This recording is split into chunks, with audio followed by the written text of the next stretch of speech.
എല്ലാവർക്കും കേളി മീഡിയയിലേക്ക് സ്വാഗതം. എൻ്റെ ചാനൽ ആദ്യമായിട്ട് കാണുകയാണെങ്കിൽ സബ്സ്ക്രൈബ് ചെയ്യുക, സപ്പോർട്ട് ചെയ്യുക. നിങ്ങളുടെ വലിയ അഭിപ്രായങ്ങൾ കമൻറ്റായി രേഖപ്പെടുക, മറ്റുള്ളവർ കൂടി ഷെയർ ചെയ്ത് കൊടുക്കുക.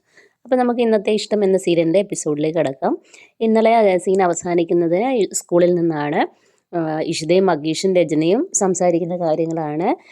മഹേഷ് പറയുന്നു, നിനക്ക് കുഞ്ഞുങ്ങളുണ്ടായത് ഞാൻ കാരണം, സന്താനഭാഗ്യം ഉണ്ടായത് ഞാൻ വിചാരിച്ചിട്ടാന്ന് പറയുന്നു. പക്ഷേ ഇഷിതയ്ക്ക് ഞങ്ങൾക്ക് ഒരു കുഞ്ഞുണ്ടാവും. ഇനി നീ പ്രസവിച്ചു കഴിഞ്ഞാൽ അത് പേഴ്സന്തതിയായിരിക്കുമെന്ന് പറയുകയാണ്. അപ്പോൾ മഹേഷിനെ തല്ലാൻ വേണ്ടി കൈ ഓങ്ങുകയാണ്. അപ്പോൾ ഇഷിത അത് പിടിച്ചു മാറ്റുകയാണ്. എൻ്റെ ഭർത്താവിന് തല്ലാൻ നീ ആരാന്ന് ചോദിക്കുന്നു. അങ്ങനെ അവിടുന്ന് അവർ അങ്ങോട്ടും ഇങ്ങോട്ടൊക്കെ പറഞ്ഞിട്ട് ഇഷിത മഹേഷിനോട് പറയുന്നു, വാ നമുക്ക് പോകാമെന്ന് പറയുന്നു. അങ്ങനെ അവർ അവിടുന്ന് പോവുകയാണ്. പിന്നീട് കാണിക്കുന്നത് ആകാശ് അരുന്ധതിയെ കാണാൻ വരുന്നതാണ്. അങ്ങനെ അരുന്ധതി അകത്തിരിക്കുകയാണ്. അപ്പോൾ സെർവൻറ്റ് വന്നിട്ട് ചോദിക്കുന്നു, മാം ഫുഡ് എന്താ വേണ്ടത്, ലഞ്ചിന് എന്താ വേണ്ടതെന്ന് ചോദിക്കുന്നു. അപ്പോൾ പറയുന്നു, സാധാരണ ഫുഡ് മതി, കേരള ഫുഡ് മതി എന്ന് പറയുന്നു. അങ്ങനെ ആ പയ്യൻ അങ്ങ് പോകുമ്പോഴത്തേനും ആകാശ് മേനോൻ അകത്തേക്ക് വരികയാണ്. മാഡം എന്ന് വിളിച്ചുകൊണ്ട് വരുമായിരുന്നു. അപ്പം പറയുന്നു, ഞാൻ ആകാശ് മേനോൻ. അപ്പോൾ അരുന്ധതി പറയുന്നു, എനിക്കറിയാം, എല്ലാ മീറ്റിങ്ങിലും നിങ്ങളുടെ പേര് വരാറുണ്ടല്ലോ എന്ന് പറയുന്നു. അങ്ങനെ ഈ കമ്പനി വിൽക്കുന്ന കാര്യമൊക്കെ സംസാരിക്കുന്നു. 5% തരാമെന്ന് പറയുന്നു. അപ്പോൾ അരുന്ധതി പറയുന്നില്ല, 10%. അങ്ങനെ അവർ ഡീൽ ഉറപ്പിക്കുകയാണ് കമ്പനി വിൽക്കാൻ വേണ്ടിയിട്ട്. കൈ കൊടുത്ത് പുറത്തേക്ക് ഇറങ്ങുകയാണ്. പുറത്തേക്ക് ഇറങ്ങുമ്പോഴാണ് മഹേഷ് കടന്നു വരുന്നത്. അപ്പം മഹേഷിനോട് ഇങ്ങനെ ആകാശ് പറയുന്നത്, നീ എന്തിനാടാ പാദസേവ ചെയ്യാൻ വന്നതാണ്? അരുന്ധതി പ്രായമായെങ്കിലും കാണാൻ നല്ല ഭംഗിയുണ്ടെന്ന് പറയുന്നു. അവർക്ക് കുളിക്കാൻ എന്തോ സോപ്പോ പേസ്റ്റോ ഒന്നും ഇല്ലെന്ന് പറയുന്നു. നീ പോയി വാങ്ങിക്കൊടുക്കുമെന്ന് പറയുന്നു. അങ്ങനെ പറഞ്ഞിട്ട് പിന്നെ പറയുന്നു, നിങ്ങൾ പിന്നെ ഒരു സന്തോഷ വാർത്തയുണ്ട്, ഞങ്ങൾ കമ്പനിയായിട്ട് ഡീൽ ഉറപ്പിച്ചു എന്ന് പറയുന്നു. ഇനി നീ എന്തിനാ ഇവിടെ നിൽക്കുന്നത് പാദസേവ ചെയ്തുകൊണ്ടെന്ന് പറയുന്നു. അപ്പം മഹേഷ് ഒന്നും വേണ്ടുന്നില്ല. എന്നിട്ട് പറയുന്നു, ഞാൻ ആദ്യ കളത്തിലേക്ക് ഇറക്കിയത് ചിപ്പിയെ ഇനി ഞങ്ങളുടെ അടുത്തേക്ക് കൊണ്ടുവരും, അതിനുശേഷം നിൻ്റെ ഭാര്യയും ഞാൻ കൊണ്ടുവരും എന്ന് പറയുന്നു. അവളെ എൻ്റെ രണ്ടാമത്തെ ഭാര്യയായിട്ട് ഞാൻ സ്വീകരിക്കുന്നു ആകാശ് പറയുകയാണ്. അപ്പം മഹേഷ് അവനെ തല്ലാൻ വേണ്ടി കൈ ഓങ്ങുന്നു. ആകാശ കൈ പിടിച്ച് താഴ്ത്തുകയാണ്. നിനക്കിപ്പോൾ തല്ലാനുള്ള ആരോഗ്യമൊന്നുമില്ല എന്ന് പറഞ്ഞ് അങ്ങനെ മഹേഷിനെ നന്നായി കളിയാക്കിയിട്ട് നിന്നെ CEO കസേരയിൽ നിന്ന് ഞാൻ പറഞ്ഞു വിടുമെന്ന് പറഞ്ഞ് പോവുകയാണ്. അപ്പോൾ മഹേഷ് ഇങ്ങനെ ആലോചിച്ച് കുറച്ച് നേരം അവിടെ നിൽക്കുന്നു. പിന്നെ അകത്തേക്ക് കയറി പോകുന്നു. അപ്പം അരുന്ധതി പറയുന്നു, ബാ നമുക്ക് പോകാമെന്ന് പറയുന്നു. അപ്പം മഹേഷ് ചോദിക്കുന്നു, എന്താ കമ്പനി വിൽക്കാൻ വേണ്ടി ഡീൽ ഉറപ്പിച്ചോ എന്ന് ചോദിക്കുന്നു. അപ്പോൾ പറഞ്ഞു, അതേ ഡീൽ ഉറപ്പിച്ചു. അപ്പോൾ എന്നെ പറഞ്ഞു വിടുമോ ഞങ്ങളുടെ? അപ്പം പറഞ്ഞു, നമ്മളൊരു കുടുംബമല്ലേ മഹേഷ്, ഇതല്ലെങ്കിൽ വേറൊരു കമ്പനി എന്ന് പറയുന്നു. അവരൊരു കൂസലും ഇല്ലാതെ അങ്ങ് പറഞ്ഞു പോവുകയാണ്. അപ്പം മഹേഷ് ചോദിക്കുന്നു, എങ്ങോട്ടാണ് പോകേണ്ടതെന്ന് ചോദിക്കുന്നു. പറഞ്ഞു, നമുക്ക് കമ്പനിയിലേക്ക് പോകാമെന്ന് പറയുന്നു. അങ്ങനെ കമ്പനിയിലേക്ക് രണ്ടുപേരും കൂടെ പോവുകയാണ്.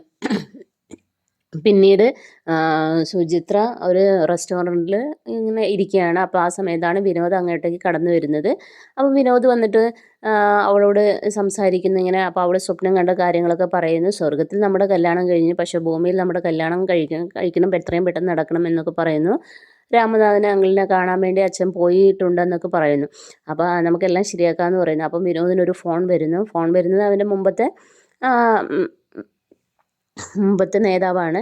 അപ്പോൾ അയാൾ വിളിച്ചിട്ട് അവനെ ഭീഷണിപ്പെടുത്തുകയാണ്, നീ അന്ന് റേപ്പ് ചെയ്യാൻ പറഞ്ഞു വിട്ട ആൾ നിൻ്റെ ആൾക്കാരാണല്ലോ, നിനക്കെതിരെ കേസ് വരും, ഇഷിത നിന്നെ തല്ലി ശരിയാക്കും എന്നൊക്കെ പറയുകയാണ്. അപ്പം വിനോദ് കുറച്ച് ഡെസ്പാകുന്നു. അങ്ങനെ തിരിച്ചു വന്ന് സുചിത്രയോട് പറയുന്നു, എനിക്ക് പെട്ടെന്ന് പോകണം, അവിടെ എന്തോ ഒരു പ്രശ്നം നടക്കുന്നു. അപ്പോൾ സുചിത്ര പറയുന്നു, ഓക്കെ. അപ്പോൾ സുചിത്രയോട് ഇരിക്കുന്നു, നിന്നെ ഞാൻ ഡ്രോപ്പ് ചെയ്യണമെന്ന് ചോദിക്കുന്നു. വേണ്ട എന്ന് പറയുന്നു. അങ്ങനെ വിനോദ് അവിടെ നിന്ന് പോവുകയാണ്. പിന്നീട് കാണിക്കുന്നത് കൈലാസിൻ്റെ കാമുകി അമ്മയ്ക്ക് ഇങ്ങനെ മരുന്ന് കൊടുത്തുകൊണ്ടിരിക്കുന്നു. എന്നിട്ട് അമ്മയോട് പറയുന്നു, കൈലാസ് വെറും വൃത്തികെട്ടവനാണ്, അവന് വിശ്വസിക്കാൻ കൊള്ളില്ല, അമ്മ ഇനി എന്ത് ചെയ്യുക, ഇനി വല്ല സൗജന്യ ചികിത്സകളുടെടുത്ത് നമുക്ക് പോകണം എന്നൊക്കെ ഇങ്ങനെ പറഞ്ഞുകൊണ്ടിരിക്കുമ്പോഴാണ് കൈലാസ് അകത്തേക്ക് വരുന്നത്. അപ്പോൾ കൈലാസിനെ കണ്ടപ്പോൾ അവൾ ഞെട്ടി എഴുന്നേൽക്കുകയാണ്. അപ്പോൾ അമ്മയുടെ അടുത്തിരിക്കുന്ന അമ്മ ടെൻഷൻ അടിക്കേണ്ട, നല്ല ആശുപത്രിയിൽ തന്നെ നമുക്ക് ചികിത്സിക്കാം എന്ന് പറയുന്നു. അപ്പോൾ കൈലാസ് എന്നിട്ട് പറയുന്നു, നീ ഇങ്ങോട്ട് വന്നേന്നും പറഞ്ഞ് അവളെ മയൂരിനെ അങ്ങോട്ട് പുറത്തേക്ക് വിളിക്കുകയാണ്. എന്നിട്ട് ഒരു കവർ കൊടുക്കുന്നു, ഇതിൽ 2 ലക്ഷം രൂപയുണ്ട്, നിൻ്റെ അമ്മയെ കൊണ്ടുപോയി ചികിത്സിക്കാനൊക്കെ പറയുന്നത്. അപ്പോൾ അവൾ പറയുന്നത്, എൻ്റെ ഒരു സ്വർണം പോലും മേടിക്കാൻ പറ്റില്ലല്ലോ എന്ന് പറയുന്നു. തൽക്കാലം ഒരു ആശ്വാസമായി എന്ന് പറയുന്നു. എന്നിട്ട് അന്നേരം അവൾ പറയുന്നു, ഇനി നിങ്ങളൊരു പെണ്ണിനെയും ചതിക്കരുത്, നിങ്ങൾ എത്ര പെണ്ണുങ്ങളുടെ ജീവിതമാണ് കളഞ്ഞതെന്ന് പറയുന്നു. അപ്പോൾ അവന് ദേഷ്യം വരുന്നു. അവനോട് ഉടനെ ഇവളുടെ കഴുത്തിൽ കുത്തിപ്പിടിക്കുകയാണ്. അപ്പോൾ പറഞ്ഞു, നീ എന്നെ ഭരിക്കാനൊന്നും വരണ്ട, നീ നിൻ്റെ കാര്യം നോക്കിയാൽ മതി, ഞാൻ പറയുന്നത് അനുസരിച്ച് നീ ജീവിച്ചാൽ മതി എന്ന് പറയുന്നു. അങ്ങനെ കൈലാസ് അവിടെ നിന്ന് പോവുകയാണ്. പിന്നീട് കാണിക്കുന്ന ഇഷിത വീട്ടിലേക്ക് കടന്നു വരുന്ന സമയത്ത് കൈലാസ് അവിടെ ഇരിക്കുകയാണ്. അപ്പോൾ കൈലാസ് ഉടനെ അവളുടെ സാരിയെപ്പറ്റി അവളുടെ ഭംഗിയെപ്പറ്റി ഇങ്ങനെ പറയുകയാണ്. അപ്പോൾ ഇഷിതയ്ക്കത് അങ്ങ് ഇഷ്ടപ്പെടുന്നില്ല. ഇഷിത ഇങ്ങനെ നിൽക്കുകയാണ്. എന്നിട്ട് പറയാം, അപ്പോൾ ഇഷിതയോട് ചോദിക്കുന്ന, ഒരു ചായ ഇട്ട് തരുമോ എന്ന് ചോദിക്കുന്നു. അപ്പോൾ ഇഷിത പറയുന്നത്, ഇപ്പോൾ എനിക്ക് സമയമില്ല, എനിക്ക് ഫ്രഷായിട്ട് അച്ഛൻ്റെ അടുത്ത് പോകണമെന്ന് പറയുന്നു, ഞാൻ വന്നിട്ട് ഇട്ട് തരാമെന്ന് പറയുന്നു. അല്ല, അന്ന് ഇഷിത ഇട്ട് ചായ ടേസ്റ്റ് ചെയ്യാനൊന്നും പറ്റിയില്ല, അതുകൊണ്ടാണെന്ന് പറയുന്നു. ശരിയെന്ന് പറഞ്ഞ് അവൾ അകത്തേക്ക് പോകുമ്പോൾ പുറകെ ഇവനും പോകുന്നു. ഇവൻ വൃത്തികെട്ട കണ്ണോടുകൂടിയാണ് അവളെ നോക്കുന്നത്. എന്നിട്ട് ഇവൾ ഡ്രസ്സ് മാറാൻ അകത്തേക്ക് പോയ സമയത്ത് കുറച്ച് നേരം അവിടെ നിന്നിട്ട് വീണ്ടും തിരിച്ച് ഇനി എന്ത് ചെയ്യുമെന്ന് ആലോചിച്ച് നിന്നിട്ട് ഒരു കത്തി എടുത്തിട്ട് കൈ മുറിക്കുകയാണ്. അപ്പോൾ കൈ മുറിച്ച് ബ്ലഡ് വരികയാണ്. അപ്പോൾ ഇഷിത അങ്ങോട്ടേക്ക് വരികയാണ്. അയ്യോ എന്ത് പറ്റിയെന്ന് ചോദിക്കുന്നു. അപ്പോൾ പറയുന്നു ആപ്പിൾ മുറിക്കാൻ വേണ്ടി കത്തി എടുത്ത് അങ്ങനെ കൈ മുറിഞ്ഞെന്ന് പറയുന്നു. അങ്ങനെ ഇഷിത ഡ്രസ്സിങ് ചെയ്യാൻ വേണ്ടിയിട്ട് എല്ലാം ചെയ്ത് കൊടുക്കുമ്പോഴത്തേന് കൈലാസ് അവൻ്റെ കൈ ഇഷിതയുടെ കയ്യിൽ ഇങ്ങനെ തൊട്ടുകൊണ്ടിരിക്കുകയാണ്. അപ്പോഴത്തേനാണ് മഞ്ജിമ അങ്ങോട്ട് വരുന്നത്. അയ്യോ എന്ത് പറ്റിയെന്ന് ചോദിക്കുന്നു. അപ്പോൾ പറയുന്നത് ഇങ്ങനെ കൈ മുറിഞ്ഞു. അപ്പോൾ മഞ്ജിമ പറയുന്നത് ഞാൻ ചെയ്തോളാം എന്ന് പറഞ്ഞു. അങ്ങനെ ഈ കുഴപ്പമില്ലെന്ന് പറഞ്ഞ് കൈലാസ് അങ്ങോട്ട് എഴുന്നേറ്റ് പോവുകയാണ്. അങ്ങനെ ഇഷിത വീട്ടിലേക്ക് പോകാൻ വേണ്ടി ഇങ്ങനെ നടക്കുന്നതിനിടയിൽ പെട്ടെന്ന് തലകറങ്ങി വീഴുന്നു. തലകറങ്ങി വീണ് മഞ്ജിമയും സ്വപ്നവല്ലിയും കൂടി ഒരു കസേരയിൽ കൊണ്ടിരുത്തുകയാണ്.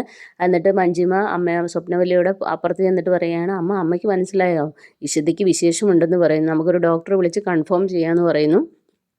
അപ്പോൾ സ്വപ്നവല്ലി പറഞ്ഞു അവൾക്ക് കുഞ്ഞുങ്ങളുണ്ടാവത്തില്ലല്ലോ, പക്ഷേ ട്രീറ്റ്മെൻറ്റ് വലിച്ചിട്ടുണ്ടാവുമെന്ന് പറഞ്ഞു. അപ്പോൾ സ്വപ്നവല്ലി ഭയങ്കര സന്തോഷത്തിലാവുന്നു.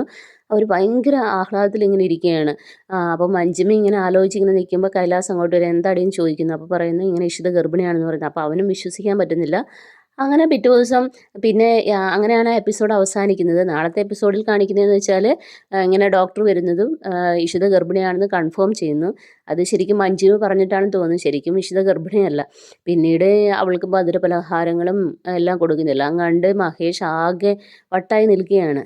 അപ്പം നാളത്തെ എപ്പിസോഡിനായി വെയിറ്റ് ചെയ്യുക. എല്ലാവർക്കും ബൈ ബൈ.